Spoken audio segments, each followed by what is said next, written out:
So the original Mavic Pro came out around 4 years ago at this point, and you might be wondering, well, is this something that I should maybe look into as my first drone? Because nowadays you can get it for around $400 to $500 if you're buying it used. Well, in today's video, I'm going to share with you my experience of using this here drone for over 3 years, and also whether I think it's still a capable drone in 2020 and beyond. So let's get into it. So first, I want to go over the things that I really enjoy about this drone. The first one is that it shoots 4K. Now, when this drone came out back in 2016, this was a pretty big deal. Not many drones could shoot up to 4K, especially in this price range. When it originally came out, I believe it was $1,000 for just the drone and the controller, and it was $1,400 for the fly more combo. Another great feature that it has is the intelligent flight modes. Now, this is something that if you are a beginner, you're going to love, because the drone does basically the whole movement for you. Now, obviously, as you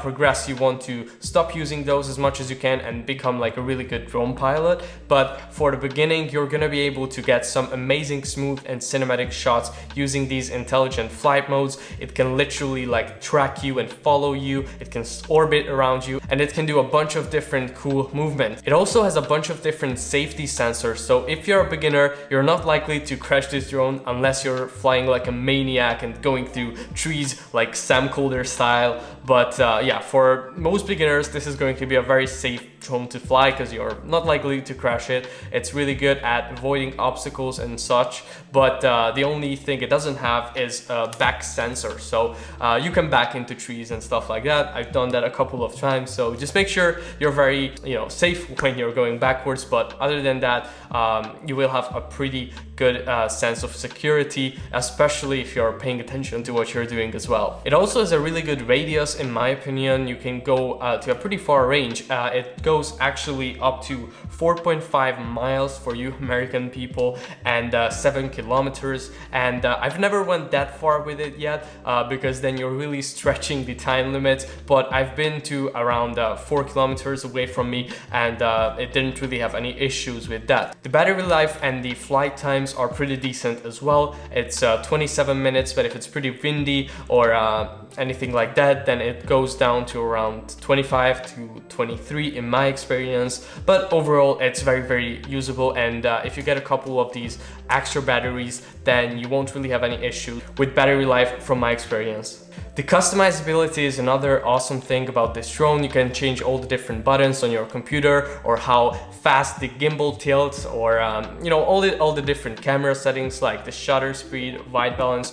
You cannot change the aperture though, so I highly recommend you to pick up some Andy filters if you end up getting a Mavic. I'm gonna leave a link in the description below for the ones that I use. It also has a really good software. The DJI app for the phone works pretty much flawlessly from my experience. You can also transfer videos and photos immediately to your smartphone through that, and you can control the drone, and it's very user friendly, and it has a bunch of cool features. And you can also shoot photos with it up to 12 megapixels, which isn't too much, but it's good enough, I think, for social media. And you can also shoot RAW, so you can do some magic with the editing of the photos. Now I want to move into some of the things that I had issues with and some of the things I dislike about this drone, because it's not a flawless piece of technology. I don't think there is such, but let's get in. The first one has to be that the gimbal freaked out on me a couple of times so far. So I just kind of like stopped working, especially when it's like windy weather, and it started like going nuts. It tilted down, and then I couldn't even control it. The signal went away sometimes, so I had that happen to me around like 15 times over 3 years. So it's definitely not something that's happening all the time, but it happened to me, I would say, once out of 30 uses. The low light performance on this drone kind of sucks as well.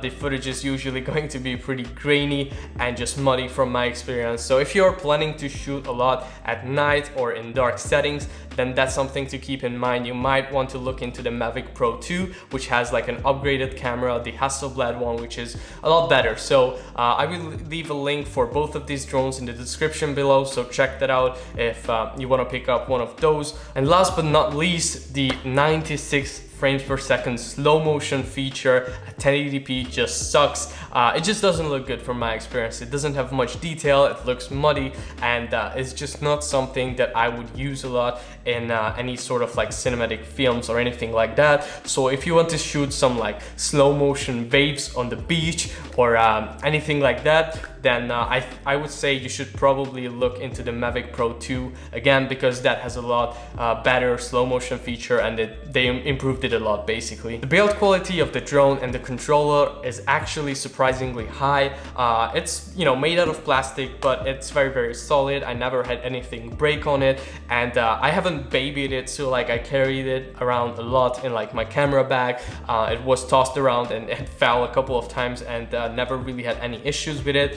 The propellers can break, however, if you crash it pretty easily, so just make sure to buy a couple extra propellers in case that happens, but they are not that expensive, so it's not that big of a deal. But yeah, overall the build quality is super solid. Make sure you use this protection thing for the camera so you don't hurt that while carrying it, and make sure to take it off when you're flying, because otherwise your footage will look like shit. I know it because the first couple times I used it, I actually had some issues with this because I left this dome on and my footage looked like crap, and I didn't realize why. So yeah, make sure you take it off. But other than that, great build quality overall. So in conclusion, is it any good for 2020 or in 2021 and even beyond? Is it still a usable drone? And my opinion is that it absolutely is. You know, nothing really changed since like 2016 in terms of resolution. Most people still use 1080p or 4K, and this can shoot 4K as well.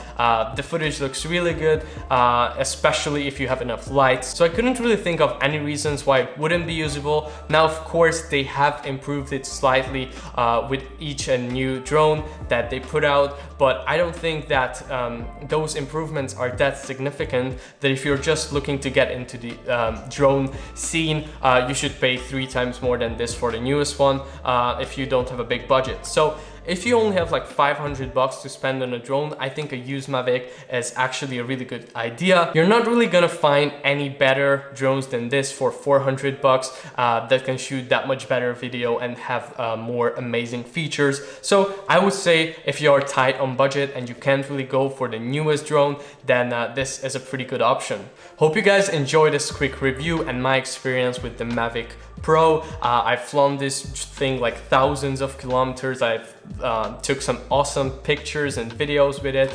So overall, I really like this thing. But if you want to see more filmmaking and photography and also creative entrepreneurship content, then make sure to subscribe to the channel for more. I would highly appreciate that. And also, if you want to buy anything that I mentioned in this video, you can check out the links in the description. So hope you guys have a good one, and I will see you in the next one.